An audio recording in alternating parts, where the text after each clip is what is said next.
New York was Fun City for me, man. And I knew every block of New York City.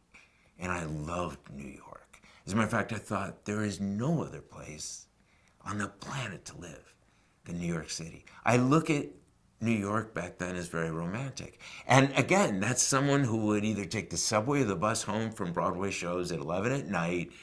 And if I took the bus home, I'm standing in front of a porno theater. There is a romantic quality. And I saw it that way. I didn't look at it as if it was harsh and ugly and, and it was just different. It was really cool.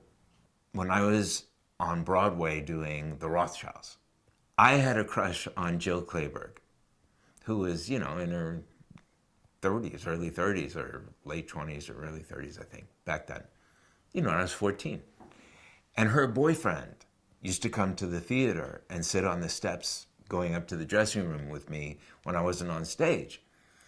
And I became friends with her boyfriend. It was Al Pacino. He was doing Panic in Needle Park at that time.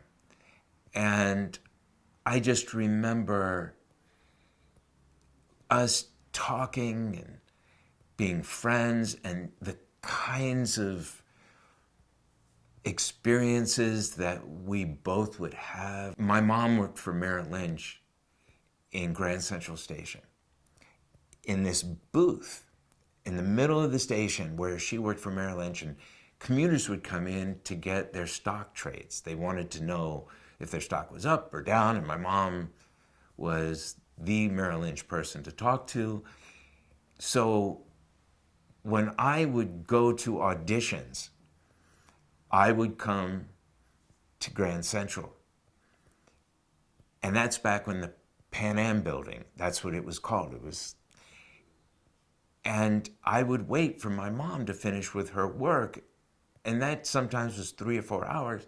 And I knew every door that said, "Do not enter." I had been behind, like a little subway rat. I knew every part of Grand Central Station, Penn Station, the Pan Am building. I just had fun.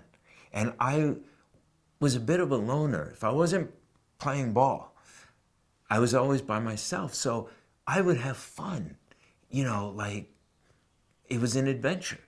In today's world, as a parent, if I knew my child was doing that, oh my God, I'd probably have a heart attack. But I felt as safe as could be. I would walk up and down like Broadway and all the theaters, and in between the theaters, there were these places to play those games where you'd roll the ball and it would go in the thing, or you'd buy stink bombs and drop them on a bus, the 104, and then get off the bus. And there was this place on 50th between Broadway and 7th that was a candy store. You'd come out of the subway, the IRT, before they had numbers and stuff. You came out of the IRT at 50th, and you could smell the popcorn and the candied apples. The candied apples were always in the window, those red, shiny candied apples, and they'd catch the sun, and you'd get a glint of that red as you were just coming up the stairs. And then as you were walking down Broadway, there was always this poor guy, and no one was offended by this guy, but he would say, like, "You're an ass," And it was like, that's him. You're not bothered by him. He's not going to hurt you. This is New York. And there's a guy on the east side who he's a Viking. He thinks he's a Viking. Okay, it's New York.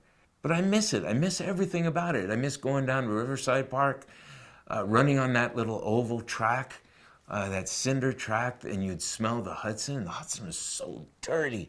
And I used to tell my friends that I could swim from one side of the Hudson to the other to New Jersey. And I even remember the bicentennial in '76.